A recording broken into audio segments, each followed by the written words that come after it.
we will do a little Q&A round, as you know, for Supabase today for the questions that I collected, once for myself and once also from the community as well. Okay. Because you've probably seen, I'm not sure if you did, but you've probably seen that I once posted like a big Reddit post, like, what do you know about Supabase? Yes, yes, that And was and awesome. I collected some of the questions there, and yeah, we'll get to it. But first, I want to have like two more personal questions. Like, first is, what did you want to be when you're grown up as a kid?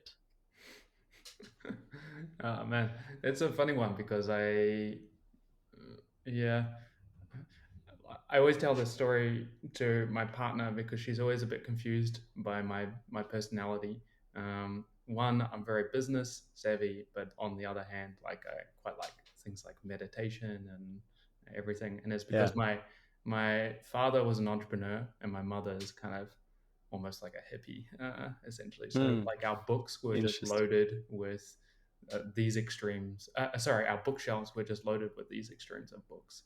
And when Hmm. I grew up on a farm, and so I didn't have much to do but to read. And so I think like basically when I was younger, I wanted to be either a monk or a business person, and that's pretty much like how I want to be now. After I'm done with business, I think I'll just go and be a monk.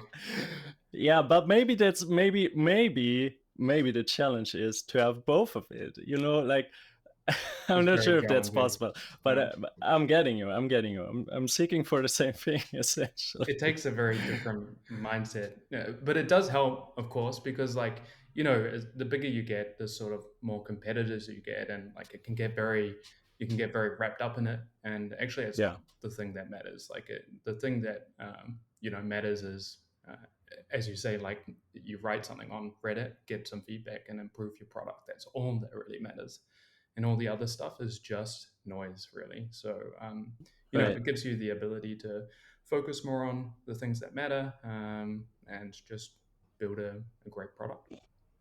Right.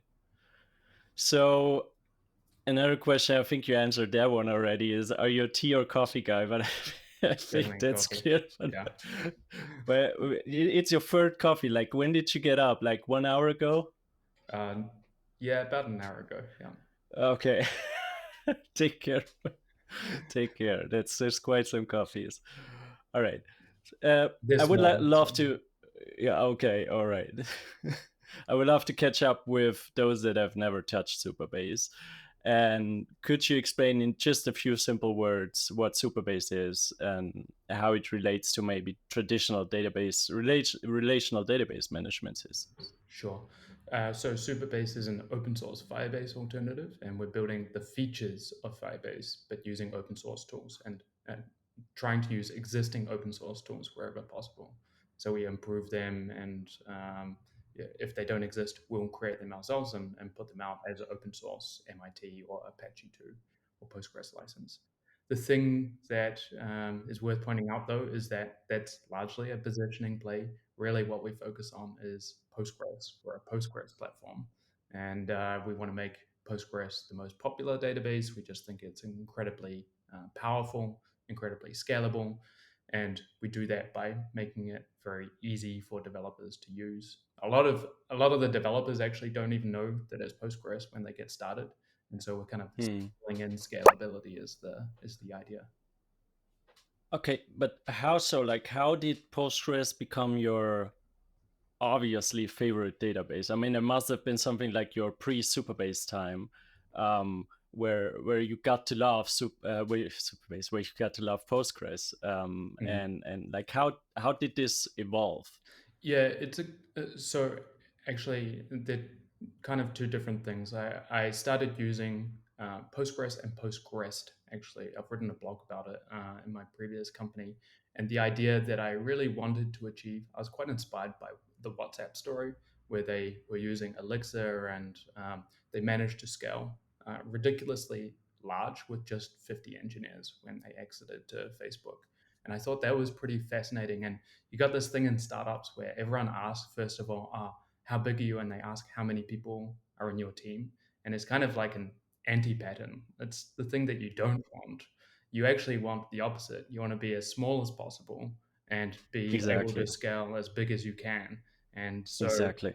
so I was really fascinated by this concept of how can we achieve more with less, and specifically this combination of Postgres and Postgrest. It's this automatic API generator on top of Postgres, and you just focus on your database schema and you improve it and you push a lot of the functionality down to your database. And by doing that, I was auto generating out all of the API, all of the UI, everything was getting sort of generated from the bottom up. And that's what I did in my previous company. So we managed to keep the team extremely lean. And that's where this idea came around.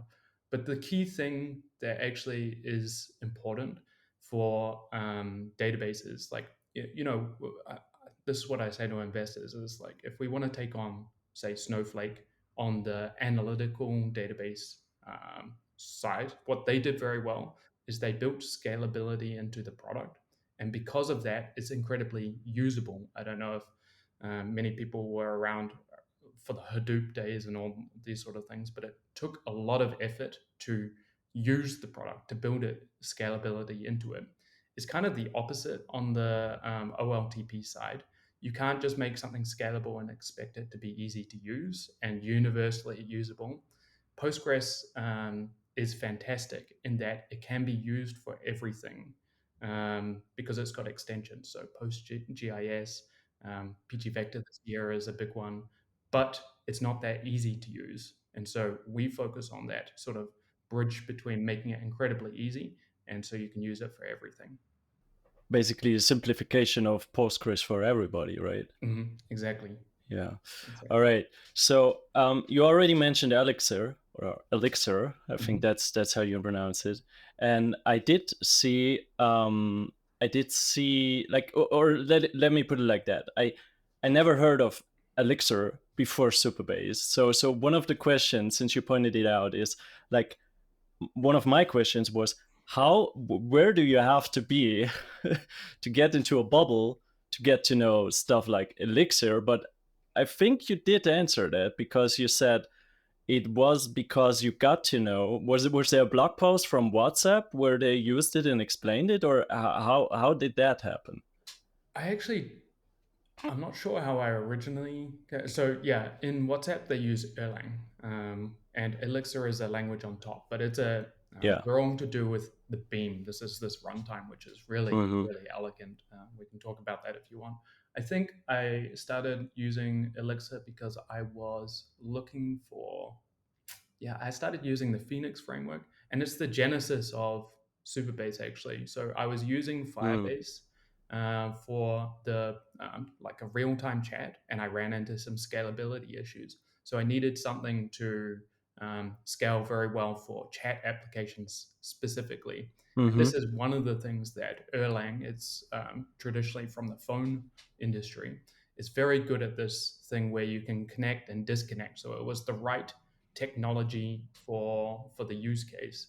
And so I built the real-time engine with Elixir so that I could replace Firebase. And that's the part that I open sourced first.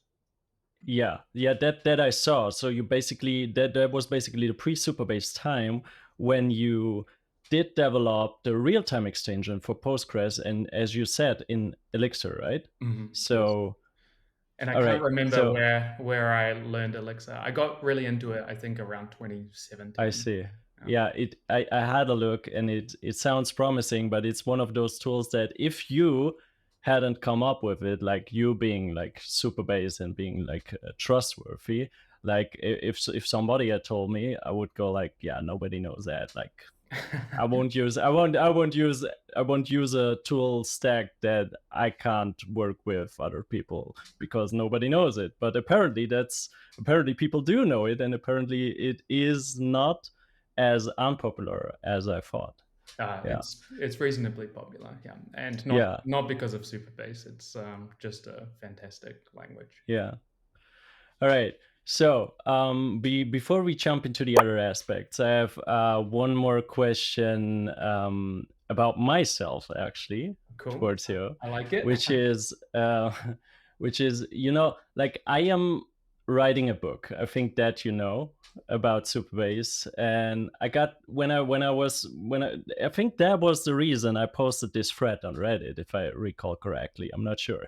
Mhm. So and I got quite some.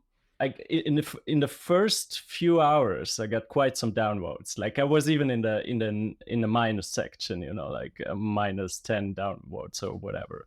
And I was like, wow, how did this happen? Like, I'm confused. Like, I'm literally just saying I'm trying to provide value, Okay. and Yeah. people downvote it. And then Mhm. I was asking for like, why would you do that? Like, uh, I'm trying to provide value. I'm not trying to do like any marketing stuff here. So then I noticed when people actually came up to me, and I noticed that they said something like, who writes a book anyway? Okay. And shouldn't you rather upload more YouTube videos and stuff like that? And I have my own opinion on that, but I would like to know from yourself, like, how do you feel about books in general, and how did you feel when I said, hey guys, I want to write a book about Supabase? Well, I think it's awesome that someone wants to write a book about Supabase. And I mean, the more knowledge that we spread, not just about Supabase, but about Postgres and all the other open source tools, the better. And we need it in many forms. I think there's a Mm, tendency in the developer sphere that they want everything for free. And a book might imply that, oh, I'm going to have to pay to get this knowledge, which I should just mm, get for free on a YouTube video. But that's I mean people consume content in many different forms. I think the Reddit crowd are very much uh, consume it via Reddit or tutorials and things like that. But I remember when I was starting, I used to literally go to libraries and read computing books just mm. standing in the library. So it's also very useful. I think the more formats, the better. Yeah. I mean, one of the things, yeah, might be that at one point of time you have to pay for a book, but also I think that that's not just it, as from my opinion, or the feeling that I got, because some people also just said like, take money for it, but make Udemy videos or something like that. So that would still be something that people would have to pay for. Um, but they kind of had some kind of agony against it being written down in the text form, and and Okay. the thing is, well, there were a lot of upvotes as well, but the thing is, from my own experience, um, videos get old as well, because that was one of the reasons. Sure. And videos get old as well, so everything gets old, even your documentation gets Oh old. yeah, So if you don't painfully. update it, I know, yeah. I know that painfully So well. Yeah. yeah. So and I'm also lecturing at the university, and so the last time, a few weeks ago, when somebody asked me something Hmm. about networking, because it was like very the basics of like the basics of networking, Hmm. and I have that book, which is like 10 years old or so. I don't remember. And the good thing about books is that, you know, like, at least for that networking part, it's there, and I can just look it up, and it's the same thing as as I used to be knowing. Hmm. um and I can just say, here in the book, there's the information that you'll need. But when I Google it, I'll always find, because the Google results differ, right? When I Google something today, it's different than when I Google something in 1 week or whatever. And Hmm. I'm like, where did I find it? Like, wasn't there a website that, like that? And that's the problem. That's my opinion on books versus, I think, on books versus just like whatever is on the internet, is like both are good. And I do love good books, to just look up things and just like to have a deeper understanding of things. Because most often with YouTube videos, is like, I often see that with YouTube videos with Next.js, when they have new features, like, this is the new feature, and you go like, okay, but wait, why? And what do I do with it? Like, Yeah. and that's different with books, I think, because you do much more research, and it can be painful as well doing that research, but that's a different topic. There's also just benefits in the format itself. I remember when I first was learning, I think it was C++ programming, and I was jumping around all these different things, and I just wasn't sort of getting it. And one day I just said, all right, I'm going to take like book, just a very basic book, and I'm just going to work from like one side to another, and I won't pick up anything else until I've gone through this book. And I was literally typing everything instead of Right. copying and pasting. It forced me to learn. So I think yeah, formats are different, and especially in this attention deprived world, there's certain benefits to having something that's a bit slower. Exactly. I just think it's complementary. All of those Mhm. are complementary. Yeah. Mhm. So how long I was looking up the very old blog post from you, and how long I'm not quite getting it. So we jump a little bit more into history now. How long did you actually take to develop the alpha? Because from what I've read, it was about just a month, which is ridiculously for me, which is like, sorry, which is ridiculous for me, because it's like, how could one create a product in 1 month? So was it actually a month? And what was your approach? Like, how did you focus to get it done? Yeah, so the timeline of Supabase is basically we started in January 2020, and Yeah. around that time is we actually kind of took a month, I think, where we were just doing website, thinking of the docs, thinking of the API. Mm-hmm. Then around March, we launched um, a like platform essentially, Mm-hmm. and we even had it so that you could essentially like launch a database, but it was incredibly hacky. Um, Okay. like they would put in their details, and I would literally manually go and launch everything and give them a I see. URL. Yeah, and then from there we automated it, and I think that took another 1 month, and from Mm-hmm. there, yeah, we also got into YC. So almost immediately after that, we sort of changed the positioning to the open source Firebase alternative, and that's we went from like 8 databases to 800 overnight. Yeah. I see. I see. But the actual, like you said, it was hacky back at the time, but I think, was it still hacky in June, like 6 months later? Because In because that was the first, I think that was the first time you one of the first times you published a video which had like a more or less proper UI. Oh yeah, we had a UI, I think, almost immediately. That was Oh, all I part of see. it because we have this concept. One of our sort of core values internally is time to value, Yeah. and like we literally did a speed run of Firebase, how long it took to launch a project and insert a document, and we did the same for Amazon AWS RDS. Takes like 6.5 minutes just to like even Mm-hmm. launch the database on AWS. Mm-hmm. Takes about a minute to insert a document on Firebase. And we just did a speed run against it. And that's the genesis of the UI. You can do it. I was blown away how you could do it in Firebase. Like you can write the document store on the web. And I thought that was Mm-hmm. phenomenal. And I really like Airtable as well. So if you Mm-hmm. notice some similarities on Supabase to Airtable, it's Yeah. largely because of the inspiration from that.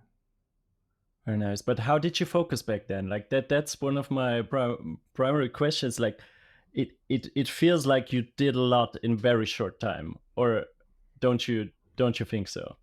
Yeah, but I mean, you can do a lot in a short time. I think there's nothing stopping anyone shipping fast. Yeah. But was it like night shifts, or was it like that you just manage your tasks better?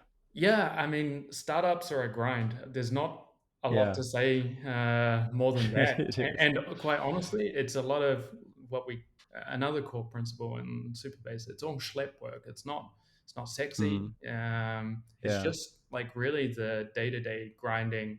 Put out a website, put out documentation, write the documentation, build all the same stuff with a few twists, but it's really just hard work, and you kind of know what you have to do. You just have to get it done. Mm, right.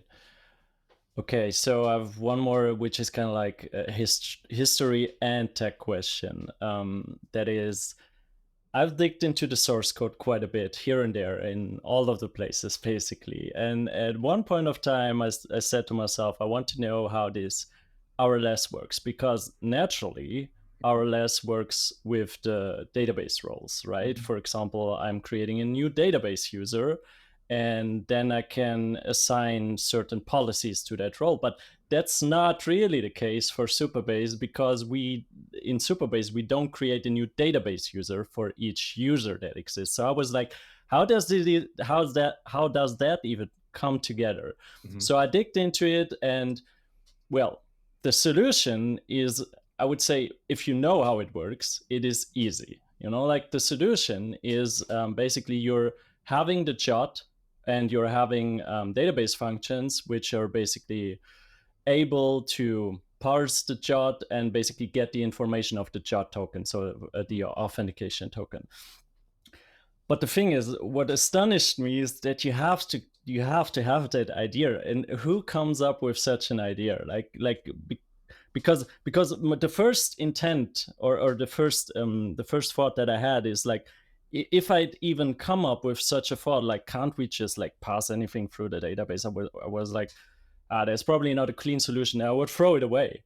Just like how you have to be sure that it works. So was this a longer task, or was it because, like, I think Steve, who was working on Postgres, Yeah. had quite some experience with Postgres? So how did it came to be? How did it come to be? Steve's the main maintainer of Postgres, so he's not only works at Supabase, we just employ him Yeah. to work at Postgres. Postgres is that tool that I said, just for the listeners, the tool that I said that auto generates an API on top, and they've got this system which basically takes three roles. It has one which is an authenticator, and it decides when the request comes in if the user is anonymous or authenticated. And that's what it does. It just switches between one of these two roles. So every request will eventually switch into anonymous or authenticated. From there, you can filter any of the header information from your request down. So, of course, we pass the key thing that we wanted to pass was the JWT, for those who don't know. Um, so, really, the trick, because we released Supabase actually without authentication, and Right. everyone said, "Oh, this is great," but they've got no auth. I'll never use this. Mhm. And we spent all of YC trying to figure out auth. That was the key Yeah. thing. I don't know if I'm allowed to swear on this, but basically, I would go in every week to the meetings with Michael Seibel. He was our group partner, and he would just say, "Oh, Koppel, when the F are you going to ship auth?" And so we had Yeah. this insane pressure to ship auth, and we went I see. through Mm. many different solutions. Of course, it had to be open source, had to be simple, had to be elegant, and we ended up Mm. finding GoTrue, which is nice, and it was developed by Netlify. And so then it was just trying to find out how we could link these two with a very nice developer experience, and it took a lot of iteration.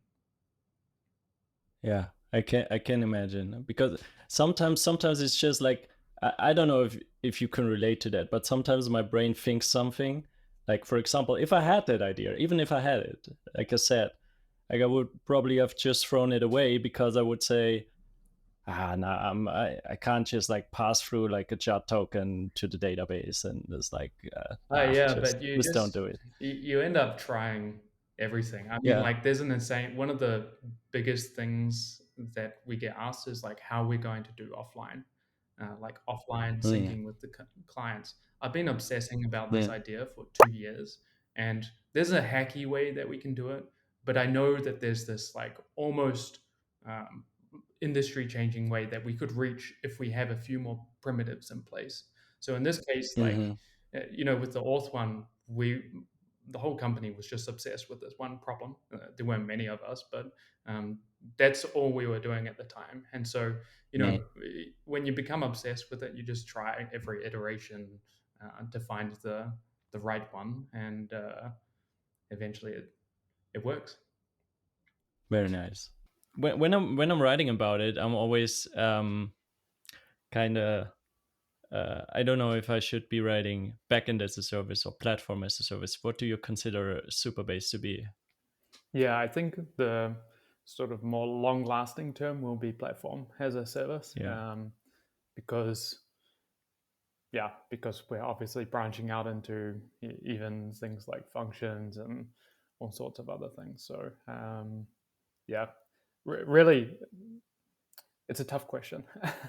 Yeah. Really, the way I think of us is just a database as a service, but Yeah. we have to provide additional toolings around the database um, to make it more usable, and that's spreading the sort of lines between what is a database platform is not just now a database; it also includes a bunch of other peripheral tools.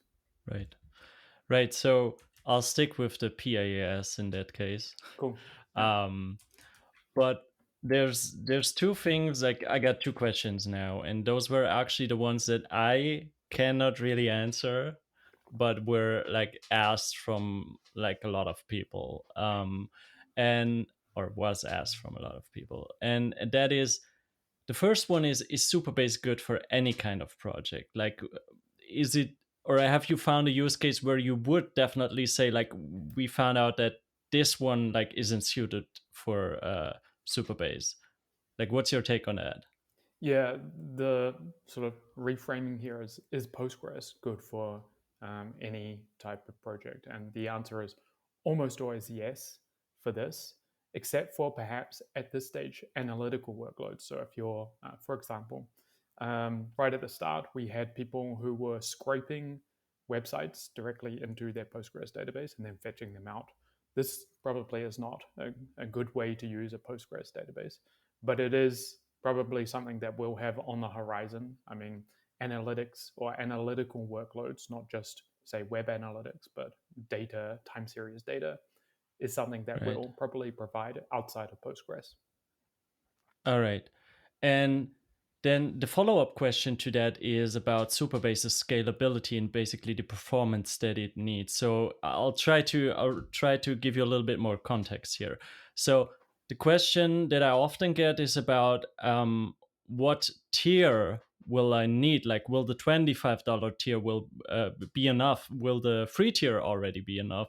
Like, for example, they say things like, I'm planning to have 10K users, and like I'm having a hard time answering that question, because there's like a lot of things, like there's a lot of parameters. Like, I'm saying, if you have like just 10K users, um, and do not much with the database, then I don't know, maybe the $25 tier will just be enough. But this is a really tough question to answer, and why is it so important? It's because the users ponder over potential performance limits, regarding the growth of their application, and are feared or scared, hitting bottlenecks, and suddenly feared of it becoming quickly too expensive. Okay. So what's your take on that? Well, the fear of it becoming too expensive is an unfounded fear. I can guarantee that if you compare us to other tools in the market, even as you scale up, you'll find that it's actually extremely affordable. The $25 tier is probably the best value you'll find on the internet, quite honestly. I know I'm Hmm. the CEO, but you're getting a database, an all system, storage, you're getting a ridiculous amount. If you compare that to what you would have to cobble together yourself, auth alone would cost you 10 times more than that. So, so the easy answer, well, the answer to your question directly is also it depends, as you say, on the workload. Very hard to answer. I can tell you that we have thousands, tens of thousands of companies that are running on the pro tier with no dramas whatsoever, running production. We've even got people running on the free tier production workloads with no problem. If you really want, though, you can just monitor the usage of your database from the dashboard itself. You can connect Grafana and various other observability tools, and you can monitor Mm. yourself when you need to start upgrading. And thanks for that. There's another follow-up question to that one, which is like, some people and have asked me, will there be, and I can't answer that, will there be the possibility, because what you have right now is the possibility of vertical scaling, right? Mm-hmm. I can just like upgrade the package and I'll get more RAM and whatnot. But some people asked, and I'm not sure if that's even useful, but some people asked, like, will there be horizontal scaling at some point of time, like having, for example, I want to shard a database or whatever. Mm-hmm. Is there something that you've planned, and do you think this is something that is useful? Mm-hmm. Yep, there's two ways you can think of horizontal scalability. So either just a read replica, which you position many around the world, and that can split your performance workload. Instead of running all your users' queries on one database, you run Right. them on two. So I'll give you a Yeah. snippet. So if this Yeah. comes All out right. before December the 11th, then we've definitely got it on our horizon. If it comes out Yeah. after launch week, then you can do that today, self-serve. You just split your workload across many different databases. You position them wherever you want in the world in many different regions. So that's available. Okay.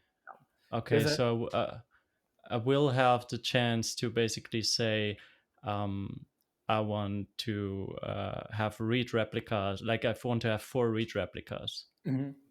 Yep. Oh, So if you okay, want, that's nice.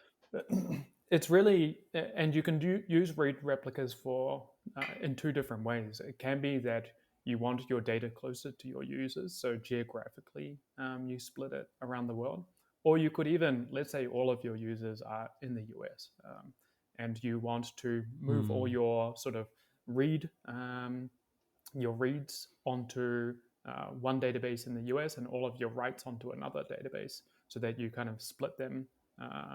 Or maybe you have 2 read replicas, which are really large, and a smaller write, like what you call a primary. So you can use them. They're very flexible in that regard to balance your Yeah. workloads. Okay, but will it be something like I can choose 1 read replica in Germany and 1 read replica in the US, and then it Yes, will pick the best one yes, via load correct. balancer? Yes, Okay. correct. It'll Okay, I split see. the load geographically based on the closest to the user. Um, That's cool. That's really cool, actually. there was Yeah. a second one, or as well, I think will end up as well. Every read replica will have its own URL, and so you can hit a specific database depending on the URL itself. So if you decide that you, even for a US customer, want to hit the German database for Yeah. whatever reason, Yeah. then you can do that. That's really cool. Yep. Yeah. There's a Awesome. second part to your question, though, was sharding, so splitting your Yeah. workloads across geographical Yeah. regions. This one's actually much more complicated than most people would need. You often Mm. don't need to reach for that. The reasons why you might, maybe for data privacy reasons, which I think are quite Mm. interesting. You might want to put an entire tenant or a user ID split across two databases. As well, some sort of we're looking into it for vector workloads, as the you might have a primary database, and then each separate node can have a set of vectors that can scale Mm. independently. So these are things where you might want to shard the data. You don't need it Yeah. across in every single database. You just need a separate database that makes it feel like a single database. And just one small follow-up question to that one, which is not so much technical. Um, like in my opinion, like what helps, for example, when people are thinking about Vercel and thinking about Next.js, for example, it helps that they try to cooperate with companies and basically putting out use cases and scenarios like this is how they build e-commerce. And are you planning on having something like that in the future, that you would say, like, Supabase tells you, like, those are 3 companies that have done this, this, and this, such that, like, also it makes it easier for people like me on the, like, on an architectural basis. I can argue that's not a problem, but sometimes people just want to know, are other companies using that as well? In which way are other companies are using that? So are you planning on having something similar like that? Yeah, we will. But when we do it, we want to make sure that we do it with many different use cases. Yeah. As we said at the start, Supabase can be used for almost anything. It's a very Hmm. generic platform, and we want it to be a generic platform. So there's a tendency especially among VCs, funnily enough, they want to push you down a certain use case, like, oh, Supabase is good for finance companies, or Supabase is good Mm-hmm. for a certain vertical. We want to make sure that we've got a good body of knowledge across all verticals. At the moment, we're building the primitives to work with everything, and we'll go out with, here are maybe 5 different verticals and how you would use it. We actually have some of those internally for our customers. We've got a customer Mm-hmm. success team who are working on the sort of content, so that when larger customers come in, we can give them strong recommendations of how to use the Yeah, that makes sense. platform. Cool. Um, if, I'm not sure if I should be straight going to RLS, because people that don't know Supabase won't know RLS. But let me give like a super quick thing, super quick primer on RLS, which is like, I in simple words, explain me like I'm 5. I would say RLS is basically the permission system on Supabase, which allows you to, for example, say like this user can access these rows of a specific table, but another user can't. But this is row based. And I'm not sure if I dreamed that, but I think, like, I know for a fact that there is a column level security access in Postgres. So basically, if you have a database user, you can give column levels access, not just row level access. Mm-hmm. But it is not essential part of Supabase right now. But I've seen it in the last pre-launch week video where it was part of. I think I've seen a UI, and I think you wanted to publish it, but Mm-hmm. after that I haven't seen anything about it. So is there any update? Did you take it back because you think like it won't help the users, or was there anything else? Actually, yeah, I think it's helpful. It's just more that it's a foot gun that I think our users are going to experience. We've got to be very careful when we roll things out with our audience, because they Yeah. try things immediately, um, which is great. I really love that. But in this Yeah. case, what they're going to do, the way column level security works, we talked about the roles. Um, Mm-hmm. and there are 2 roles, anonymous and authenticated. Um, and what you can do is you can revoke certain privileges on certain columns for each one of those. Like the anon role, you might revoke access from a column. The problem Mm-hmm. is that very often when you are writing your JavaScript functions, you do select star. So select Mm-hmm. everything, all the columns. And as soon Yeah. as you revoke access to one column, then it'll throw an error. So you need to go through and rewrite all of your select statements to only select specific columns Mm. before you ever revoke Yeah. any column. So I'm worried that it's going to cause a lot of pain in our Yeah. community. Yeah. Is it because then it's not because Postgres can't see the schema anymore because of the revoked no. It's just the way that Postgres itself works. Oh, If you okay, I do see. select star, it assumes you're Mm-hmm. trying to select each individual Yeah. column. Yeah, that makes sense. And we try not to put too much like magic between Yeah. the post into Postgres, so that it Mm-hmm. should just work even for outside of Supabase.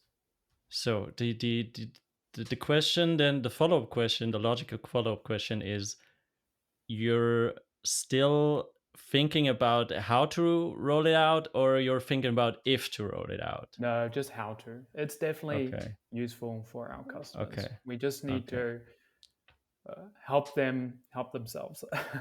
Yeah. Yeah. Okay. And another one on RLS is what I also can't really answer. Maybe it's a really simple one. Is with RLS, it implies that there are, just call it subqueries, I don't know, additional queries that Mhm. the database has to take to make the checks. So, and if I'm building uh, if I'm building a complex role system which has to go to one table and then has to go to another table and check if is that an admin of a tenant, and so on and so forth, I'm kind of scared about the performance that implies, or that is implied with the actual check, because people would assume probably, okay, I have that policy in place and then it's just a select, but it's not a select because it's a select plus the RLS policy selects. So have you got any insights about how RLS performs? Yeah, this one is really critical and one of the biggest foot guns with RLS. If you're writing select statements with RLS, then it will run that query unless it's a stable query across uh, every select, every row that you're selecting. So we actually have a guide inside our docs on RLS performance, and there's several ways to mitigate this.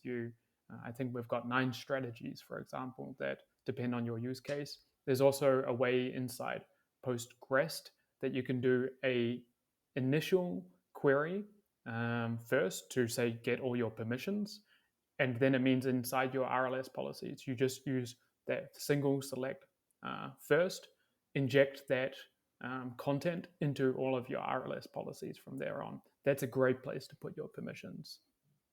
Sounds really interesting. Gonna check it out and then put the link there. There's another way which doesn't maintain freshness, but it's a very common pattern for auth-z authorization, is that you can also inject the privileges or the content into the user's JOT. So as long as you store it inside the app metadata, inside the auth schema, that will actually land inside their JOT when it hits the database.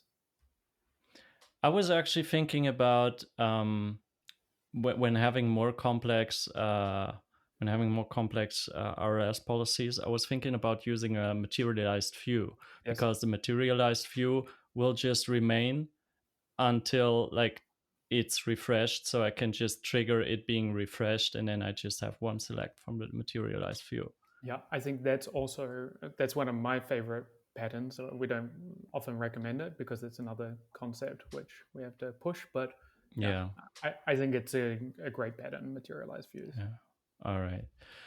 And when I was checking out the self-hosting, I don't know if you've seen the video, but I basically published a video about self-hosting, and I was seeing that there's basically, if you do nothing, you get mocked or stopped as free file storage, which makes sense for people just to try it out.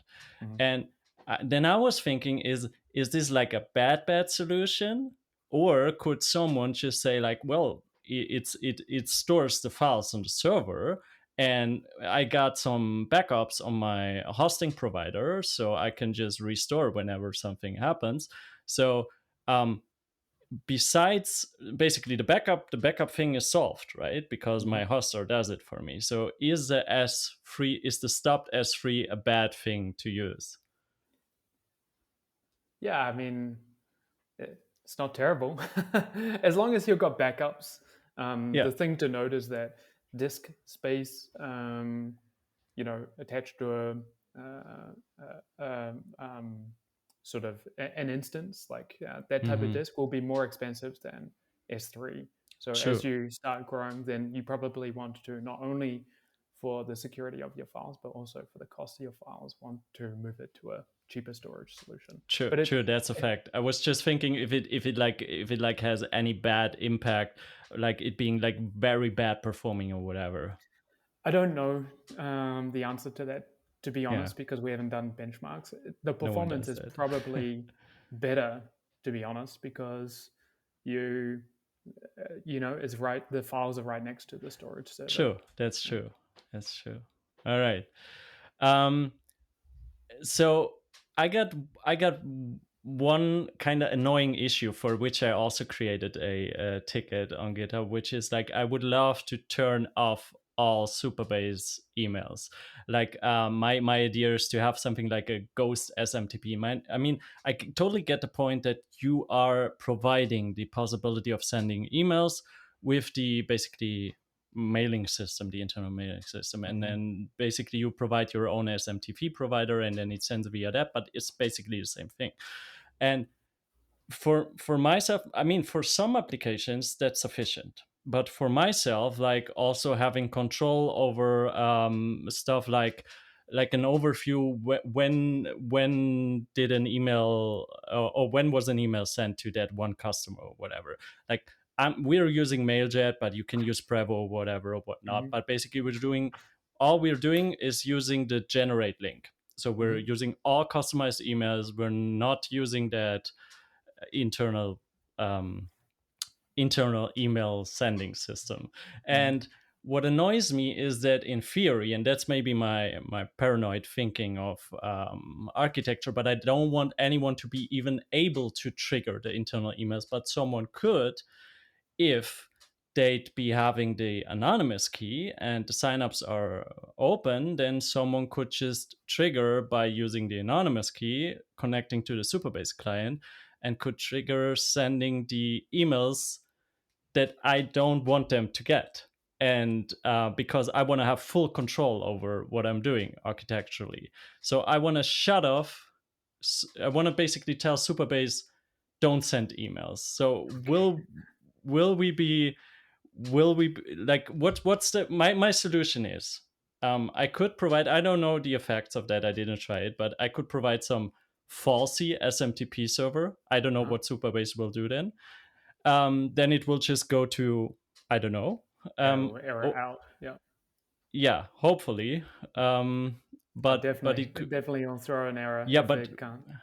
okay, but will the signups, so I'm not sure about the exact effects, I would have Mm. to test that. Yeah, yeah, yeah. But what I would love to see is something like shut down, like shut down the email sending system. Is there anything planned like that, or is this like a completely new thing to you, or Yeah, actually, I've never heard it before, so I haven't seen your GitHub issue.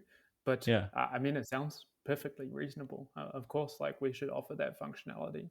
So yeah, I think if it's not done yet, it's just because the auth team always have like a huge mountain of tasks to be done. yeah, There's I know for a fact that they won't be thinking, oh, we definitely have to leave it open for any reason. And they also are working on probably a simple primitive, once again, to probably handle this, in that we'll have auth hooks, and we'll put hooks in almost every product, but it'll be like before sign up, after sign up, all of these things, and you'll be able to um, inject functionality there. And so in theory you could hmm, even have before sign up return false, and it would stop any further actions as a result. yeah, yeah. All right. I will Yeah, send you the please. link Yeah. I'll ask the to the team. GitHub issue. Yeah, sure thing. All right. Let's jump forward to my workflow question, because I've seen that you had at one point of time you had a GitHub repository about workflows, and it looked interesting, but I'm not sure where it was going or if it's still like active. So what was workflow supposed to be, and is it still in development? Yeah, workflows is this.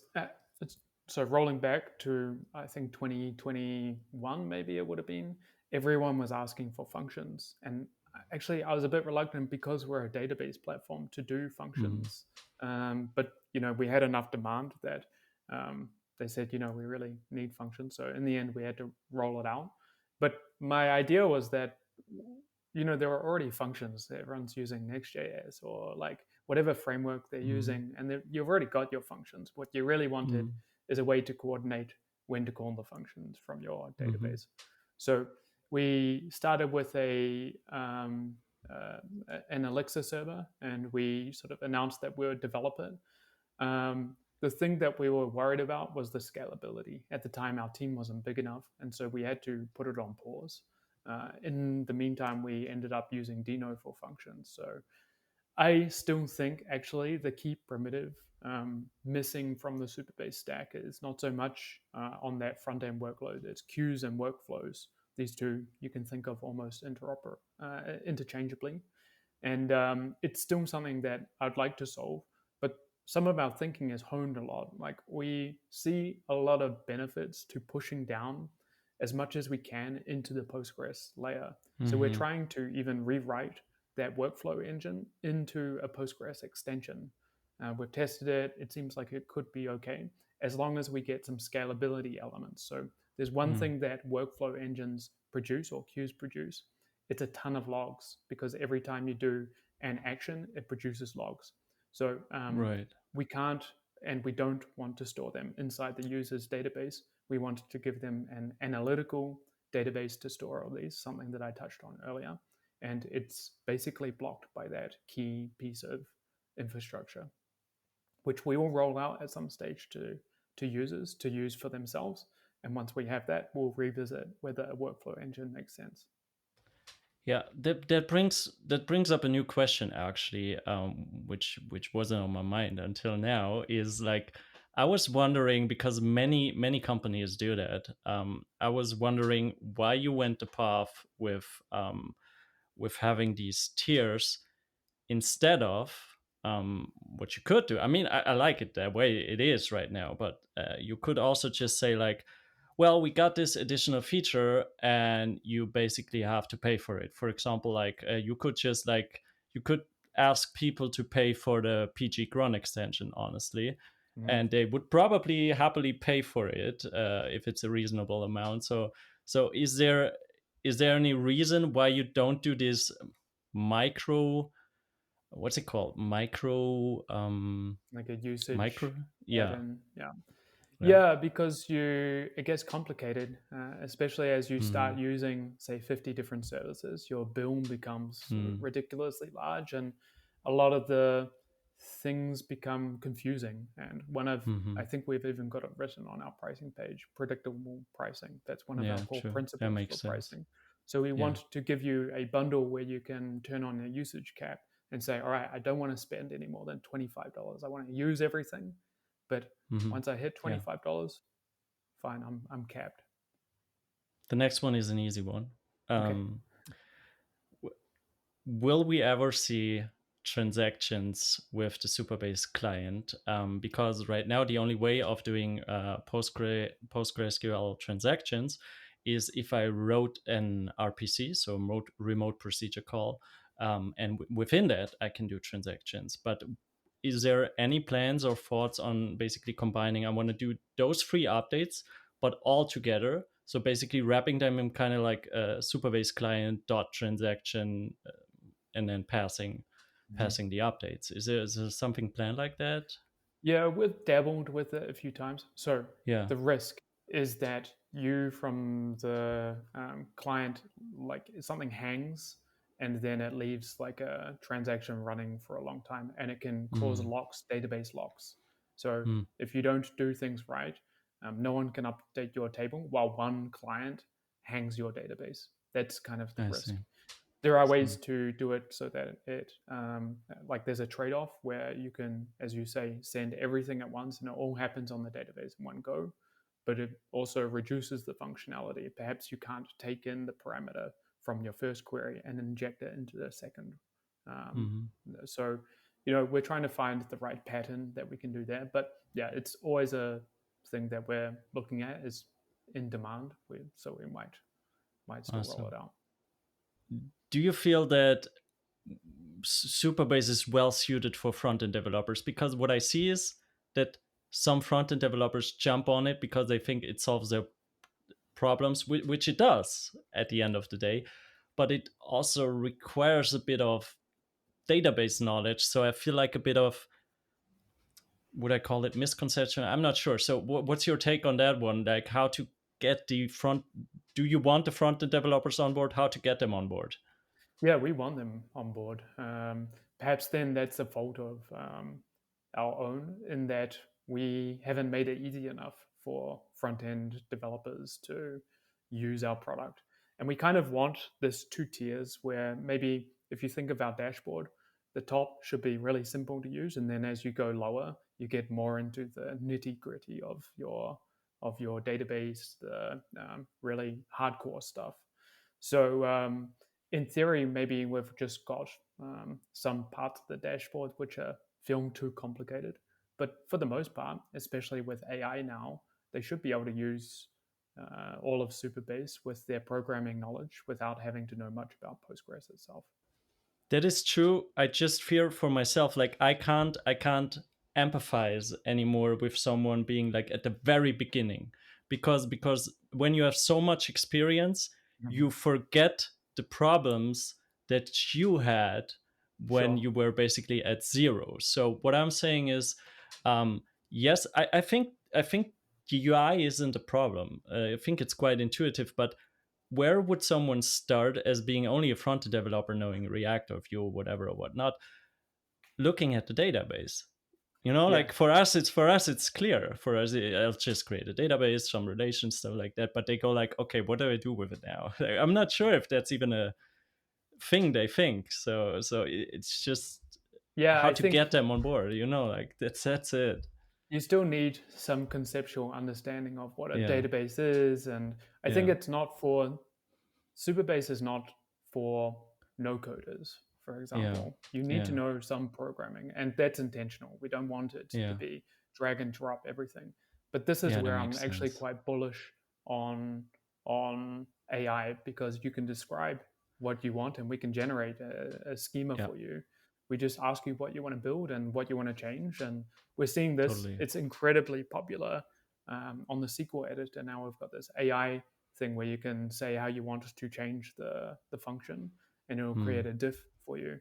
This has become incredibly popular, and almost in a bad way, because they're no longer developing on their local machine and storing it in Git. Hmm. People are Yeah, all developing on the dashboard, which is, yeah, we've made it too easy. But yeah, that's the way the world should go, and we also yeah. then need to make it easier to store it in Git. True, true. All right. So, and what do you think is one of the most common problem, or one of the most common problems in your opinion, when people start off with Supabase? Common problems. That's a good question. Yeah, so figuring out how to use it with a framework is always interesting. So, which framework? Hmm. Depending on which framework they use, they might have some questions. Auth, I think, is not a like super based problem, but a lot of people struggle with auth in general, Hmm. just the concepts, Yeah. how to integrate it, is it safe? And I Hmm. think we've done a relatively good job of like working with all the frameworks and making it simple and easy, and we see a lot of love for that. But at the same time, we see a lot of people stuck on it just because it's a tricky problem. So uh, what else do we see that's hard for people? Yeah, I can tell you one. yeah, I'd love to know. It's actually RLS. When you know it, like RLS is really easy. Like for me right now, it's really easy. But people that have never touched it, and I would also say it's not widely spread across database usage. Mm-hmm. They are having a hard time including its implications, especially the implications, because Mm-hmm. like when you have one table that has RLS policies in place, it also has impact, like fetching related tables. So Mm-hmm. and that's something you have to grasp. I think that's a very common problem. Yeah, and also we need to make it clearer that RLS is a tool if you use the full Supabase stack, but we also encourage that you can use any framework and use any of Yeah, their authorization true. systems. But we don't do that well. I will say one thing on the RLS. We were planning to do this full UI builder and things like that, and then AI came along, and actually we'll Mm, launch a few things this launch week just to make that even easier, because we've sort of thrown away the concept of custom UIs, and we're just going to lean straight into SQL with yeah, a sort of sidekick. And I think this will smooth the path for a lot of people who don't understand what it's for and very how to nice. build it. Will you still invite me to the pre-launch? Yeah, of course. I Awesome. forgot about it pre-launch. Actually, I need to schedule one in. Yeah. Nice. All right. Just a few more, not too much. Yeah, I mean that one you did already. I was about to ask you, can you share an exciting feature that's in the pipeline for Supabase, but you did. Yeah. Well, yeah. Yeah, Read replicas, I think, is yeah, probably the most exciting. Really, People it are very is. excited about branching as well, which we're working on. We're dog fooding it internally. We've got a couple of customers using it. Very nice. It's a very hard one for us because we've got to branch an entire back end, Yeah. but we're getting very close, and I'm pretty happy with where it is. But are you planning to branch the files as well? Yeah, so Storage. that's now you're getting into like where the tricky things are. But yeah, we'll probably do some copy on write system for files. I was thinking if you could trick it by symlinking it somehow, but that's your Exactly. problem, not mine. Yeah, Yeah, exactly. really. Yeah. Okay. All right. So, yeah, just like a couple more. Are you like let's maybe try. I think I did all of the technical ones that I wanted to ask. Let me just check. I manage.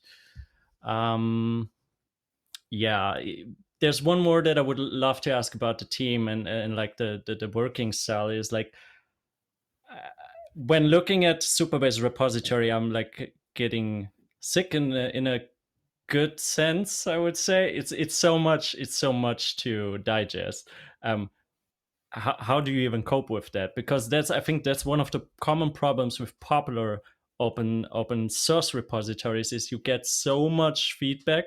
And even myself, I mean, like I had that dangling PR which was merged now, but I totally get it. Like you lose overview. So how is the team self-managed, and do they just look from time to time on a GitHub repository, or is there something like, I think we called it back then in the days, grooming, like some GitHub issue grooming? Mhm. How does it work? Yeah, it's so every team owns their relevant repositories, and then like the main repo is probably where I spend most of my time, which is not a lot these Mhm. days, unfortunately.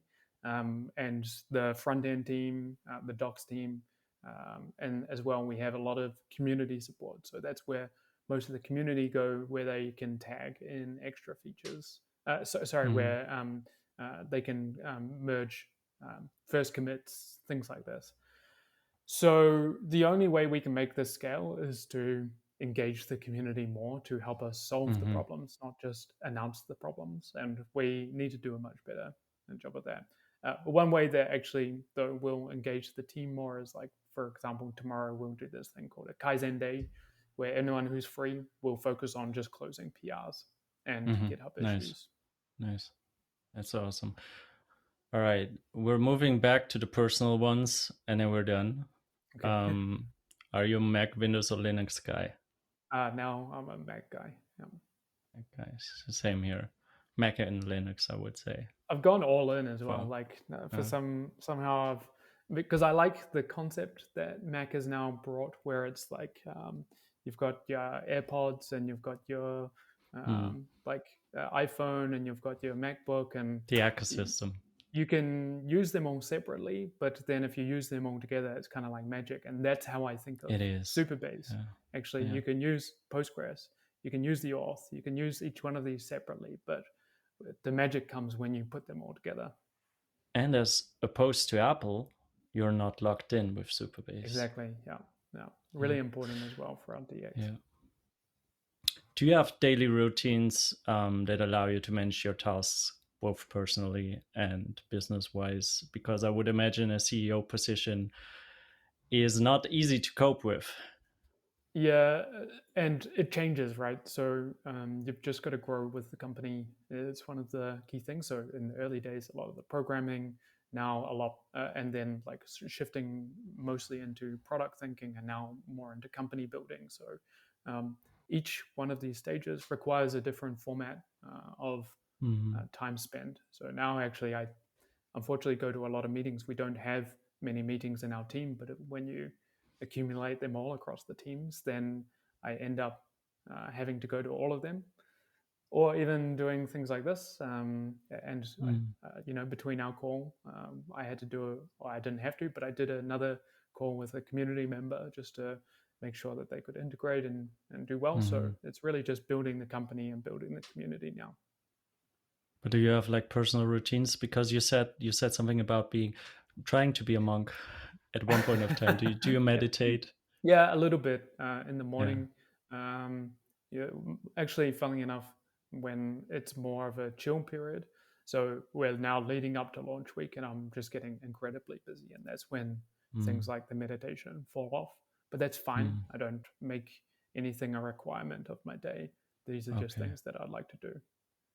All right. What do you think, in a concise way, if feasible, is the most important lesson you've learned since starting Supabase? I don't think there's any one lesson. I mean, startups are a million lessons at once. Yeah. What can I give that's a nice soundbite? I don't know. It's just So you learned a what lot. yeah, of course, of course. Yeah. One thing that's really important, I think, though, is the ability to like just find good people in a startup context, find good people and give away like the tasks that you were doing to them to do even better than what you were doing. And it's a bit painful, honestly, because I love, for example, product, but I can't spend all my time doing product. So I need to Yeah. find people who can do it even better than me, and focus on the next thing that's getting neglected. So if I can summarize it for you, of what you also said before, it's like one important lesson would be find people that you can trust doing the work which is in alignment to your vision. Yes, Right? and actually, that's a really important facet of my day. In that so a lot of the people that we hire are much better than me, say at programming, um, and they can build a product. But will they build the same product? It's not that they won't build a great product, but 20% deviation over time will be a huge deviation, and everyone's pushing in different directions, right? So how do you close the gaps on each one of these misalignments? That's really what I do. And we have in our company principles around almost everything. And we establish these principles together to find the gaps. And so I guess, yeah, another lesson for me was finding this method of getting alignment across people was a big sort of step up for the company. Yeah. Awesome. That was about it, I think. Do you have a question about me? Or did you notice actually that I have the Yeah, Supabase t-shirt I on? love that you've got the Supabase shirt. We'll have to get you like a few like custom ones for your stream as well. Maybe a Yeah. nice. I don't know if you can see Yeah, these that'd be logos. awesome. Yeah. Okay. We'll hook you up. No. But any other question about me? Is there anything you would like to know about me? When are you releasing the book? What is the plan? Ah, well, it was originally planned to be released in January, but I can tell uh, I completely, astonishingly underestimated the effort, because I've been doing videos, as you know. I've been also doing in the German market. I do have like I think 7 LinkedIn learning courses Oh, wow. officially, and like about React, about TypeScript, and so on and so forth. And like, I thought I have the experience to estimate it. it's just it's it's a bunch of work, I can tell. So if I'd had to guess another time, I would say February, March. I'm hoping it still kind of makes it to January, but honestly, that's unrealistic. So Do you release it in parts, or you release the whole thing at once? it will be the whole thing. So it's it's the publisher is packed, so I'm in alignment with the publisher here, Mm-hmm. and they do release it as a complete book at the end Wow. of the day. Cool. Yeah. Cool. Okay. All right. Thank you so much, Right. Paul. Thanks, David. We'll chat And very soon, we'll hopefully. chat. Yeah. Okay. See you soon. Cool. Bye bye. Bye.